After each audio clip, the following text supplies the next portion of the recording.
मेरी मकान मालकिन पूरी तरह नशे में धुत थी। मैं उनको अपने कंधे का सहारा देकर उनके बेडरूम तक ले आया और उनको बेड पर लिटा दिया। वह बिल्कुल भी होश में नहीं थी।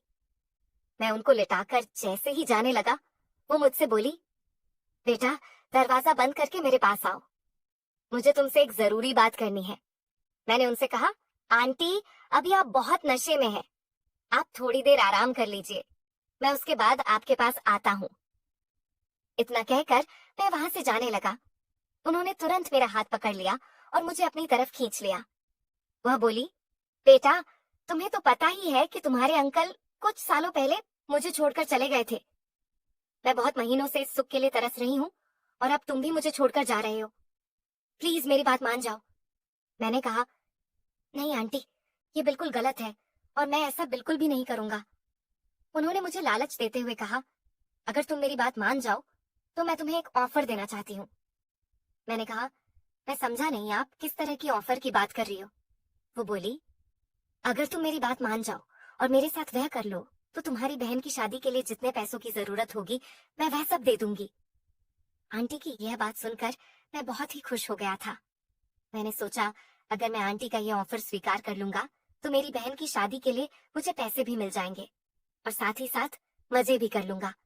मैंने आंटी से पूछा, क्या आप सच कह रही हो? वो बोली, हाँ बिल्कुल सच कह रही हूँ, पर मैं तुम्हें पैसे तभी दूंगी अगर तुम मुझे खुश कर पाओगे। दरअसल हुआ यह था कि आंटी के पति उन्हें कुछ साल पहले छोड़कर चले गए थे और तब से वह अपने इतने बड़े घर में अकेली ही रहती है। आंटी की एक बेटी है जो उनसे दूर अमेरिका में रहती है, तो कोई ऐसा भी नहीं था जिनके साथ वह अपना दुख दर्द बांट सके, और पति भी नहीं है जो उनकी जरूरतें पूरी कर सके। कुछ महीनों पहले आंटी ने मुझे अपने घर किराए पर रखा था। सच कहूं तो आंटी दिखने में बहुत सुंदर है और उन्होंने अपने फिगर को काफी मेंटेन करके रखा हुआ है। 35 की होने के बावजूद भी वह 25 की लगती है। 5 महीने पहले मैं आंटी के यहाँ पहली बार किराए पर कमरा देखने आया था। दरवाजा उन्होंने ही खोला था और उनको देखते ही मैं तो जैसे उन्हीं में खो गया। तभी आंटी चिल्लाकर बोली, लड़के तुम्हारा ध्यान कहाँ पर है? तुमको कमरा देखना है या नहीं? मैंने कहा, हाँ आंटी प्लीज कमरा दिखा दीजिए।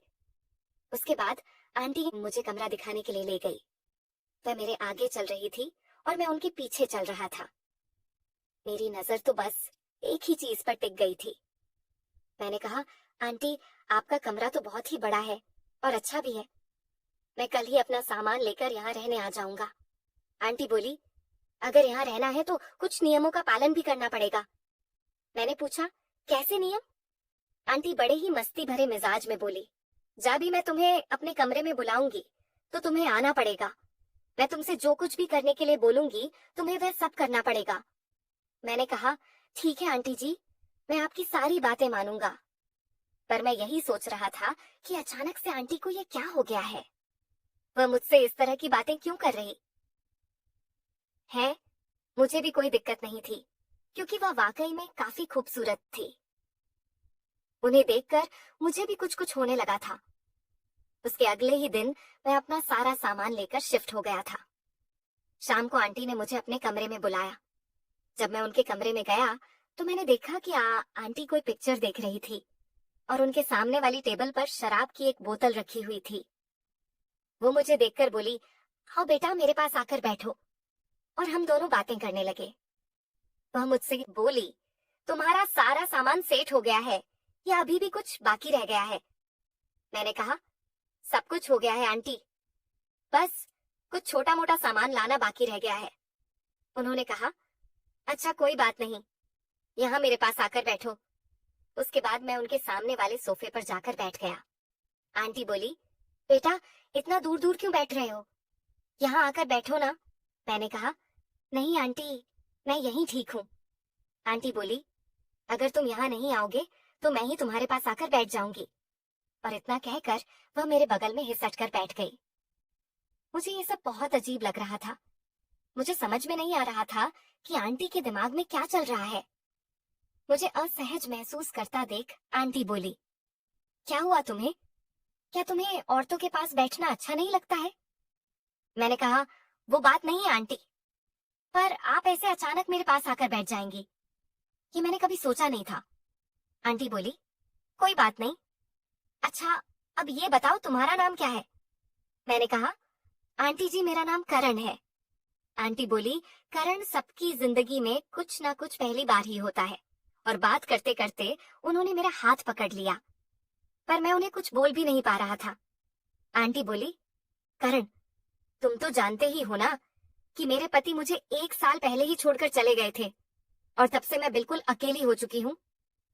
मैंने पूछा, आंटी अंकल आपको छोड़कर क्यों चले गए थे?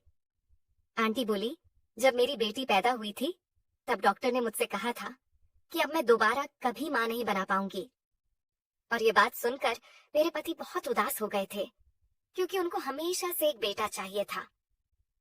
कुछ महीने बीतने के बाद उन्होंने मुझसे कहा कि क्योंकि मैं उन्हें कोई वारिस नहीं दे सकती, इसीलिए वह मुझे छोड़कर दूसरी शादी करने जा रहे हैं। मैंने उन्हें बहुत समझाया था कि आज के जमाने में बेटा या बेटी में कोई फर्क नहीं होता है। जो काम एक बेटा कर सकता है वह बेटी भी कर सकती है। हमारी बेटी भी हमें वह सारे सुख दे सकती है जो एक बेटा दे सकता था। लेकिन उन्होंने मेरी कोई बात नहीं मानी और हम दोनों को छोड़कर चले गए थे। मैंने उनकी बेटी के बारे में कभी नहीं सुना था। मैंने उनसे पूछा, आंटी आप तो अपने घर में अकेली ही रहती हो, आपकी बेटी कहाँ है? आंटी बोली, वो पढ़ाई करने के लिए अमेरिका गई हुई है। कुछ देर ऐसे ही बातें करने के बाद मैं वहां से चला आया, क्योंकि मुझे सुबह ऑफिस भी जाना था। एक दिन जब शाम को मैं अपने ऑफिस से वापस आया तो मुझे आंटी के कमरे से कुछ आवाजें आती सुनाई दी। आवाजों से ऐसा लग रहा था जैसे कोई आंटी के साथ वह सब कर रहा है। पहले तो मुझे लगा कि हो सकता है कि आंटी कोई काम कर रही हो, और यही सोचकर मैं अपने कमरे में चला गया। थोड़ी देर बाद जब मैं वापस आया तो मैंने सुना कि वह आवाजें अभी भी आ रही हैं। उसके बाद मैंने आंटी के कमरे में चुपके से झांक कर देखा तो मेरे होश ही उड़ गए। आंटी एक बड़ा सा बैंगन लेकर, मुझे तो अपनी आंखों पर यकीन ही नहीं हो रहा था, पर फिर भी मैं थोड़ी देर वहीं पर खड़ा होकर वो शो देखने लग गया। मैं भी उस खूबसूरत नजारे के मजे लेने लग गया। तभी आंटी अपना काम खत्म करके बाहर आने लग गई। उनको बाहर आता देख मैं तुरंत वहां से भाग गया। मैं सोचने लगा था कि आंटी तो इस उम्र में भी बहुत मेहनती है। जब से मैंने उनको बैंगन का इस्तेमाल करके देखा था, तब से मेरे मन में उनके लिए इज्जत और भी ज्यादा बढ़ गई थी। एक शाम की बात है कि मैं बाजार जा रहा था। तभी आंटी मेरे कमरे में आ गई और बोली, बेटा बाजार जा रहे हो? मैंने कहा, जी आंटी, कुछ सब्जियां खरीदने के लिए जा रहा हूँ। आंटी बोली, बेटा मेरे लिए भी 1 किलो बैंगन ले आना। मैंने कहा, ठीक है, ले आऊंगा आंटी। और इतना कहकर मैं बाजार चला गया। जब मैं वापस आया तो आंटी ने मुझे चाय पीने के लिए अपने कमरे पर बुलाया। मैं वहीं बैठकर चाय पीने लगा। तभी मेरे पापा का फोन आ गया। उनसे बात करने के बाद मैं थोड़ी टेंशन में आ गया था। मेरी शक्ल पर टेंशन देखकर आंटी ने मुझसे पूछा, क्या हो गया बेटा? पापा से बात करने के बाद तुम थोड़ा सा उदास लगने लगे हो। मैंने उनसे कहा, कुछ नहीं आंटी, बहन की शादी सिर पर आ गई है, पर अभी तक उसके लिए दहेज की व्यवस्था नहीं हो पाई है। लड़के वालों ने दहेज में आरएस 25 लाख मांगे हैं, पर अभी तक हमने आरएस बैंक लाख ही जुटा पाए हैं। बस इसी बात की चिंता मुझे और मेरे परिवार को खाई जा रही है। आंटी बोली, मैं तुम्हारी मदद कर सकती हूँ, लेकिन उसके बदले तुम्हें भी मेरा एक काम करना पड़ेगा। मैंने कहा, आंटी मैं पैसों के लिए कोई भी काम करने के लिए तैयार हूँ। आंटी बोली, तुम मुझसे शादी कर लो, फिर मैं तुम्हें और तुम्हारे परिवार को कभी भी पैसों की कमी नहीं होने दूंगी।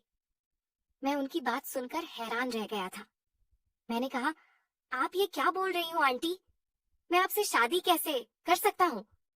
आंटी ने कहा, सोच लो, मैं अभी के अभी तुम्हारे हाथ पर 25-25 लाख रुपए रखने के लिए तैयार हूँ। मुझे पैसों की इतनी ज्यादा जरूरत थी कि मैंने उनके काम के लिए हामी भर दी। फिर आंटी बोली, लेकिन एक शर्त यह भी है कि तुम अपनी बहन की शादी में नहीं जाओगे, तुम हमेशा मेरे पास ही रहोगे। मैंने कहा, ऐसा नहीं हो सकता है आंटी। अगर मैं अपनी बहन की शादी में नहीं जाऊंगा तो उसकी शादी की कोई व्यवस्था नहीं हो पाएगी। मेरे पिता बहुत ही ज्यादा बूढ़े हैं। वह इतना काम नहीं तो कर पाएंगे। मेरी माँ भी बहुत बीमार रहती है। मुझे अपनी बहन को भी संभालना होगा। पर आंटी मेरी बात नहीं मानी। वो बोली, नहीं, तुम अपने घर वापस नहीं जाओगे। मैं पैसे तुम्हें सिर्फ इसी शर्त पर दूंगी कि तुम अपने घर वापस नहीं जाओगे। मैंने आंटी के सामने हार मान ली और उनकी शर्त मंजूर कर ली। मैंने उनसे RS 25 लाख लेकर अपने गांव भेज दिए और उनसे शादी कर ली। मैंने पर अपने मम्मी पापा से झूठ बोल दिया था कि मैंने अपने ऑफिस के बॉस से पैसे लेकर भेजे हैं और जब तक मैं उनके सारे पैसे चुका नहीं देता वह मुझे एक दिन की भी छुट्टी नहीं देंगे। इसीलिए मैं जब तक उनके सारे पैसे चुका नहीं देता तब तक मैं गांव नहीं आ पाऊंगा। शाम को जब मैं ऑफिस से वापस घर आया तो मैं आंटी के पास गया। वो बोली, आज मुझे बहुत दिनों के बाद वह सुख मिलेगा जिसके लिए मैं महीनों से तड़प रही हूँ। रात भर हम आपस में खोए रहे और सुबह जब मैं उठा तो आंटी ने खुश होकर मुझे गले लगा लिया। वो बोली, अरे कल रात मुझे इतना मजा आया है जितना मुझे अपनी पूरी जिंदगी में कभी नहीं आया। मैं बहुत खुश हूँ जो तुमने मेरी सारी बात मानकर मेरा अकेलापन दूर कर दिया। मैं उनके साथ फंस चुका था क्योंकि मुझे अपनी बहन के लिए पैसों की जरूरत थी। मैं इस रिश्ते से बिल्कुल भी खुश नहीं था, पर मैं और कर भी क्या सकता था। अगर मैं यह कदम नहीं उठाता तो मेरी बहन की शादी टूट जाती और उसकी जिंदगी बर्बाद हो जाती। कमेंट करके जरूर बताइएगा कि आपको ये कहानी कैसी लगी। अगर आपको ये कहानी पसंद आई हो तो इसे लाइक करें और अपने दोस्तों के साथ भी शेयर करें। आगे भी ऐसी रोमांचक कहानियों के प्लीज हमारे चैनल को सब्सक्राइब करें और बेल आइकन दबाना ना भूलें। अपना और अपने परिवार का ध्यान रखना। Thank you. भी उसे 2 मिनट ना की हुंदा।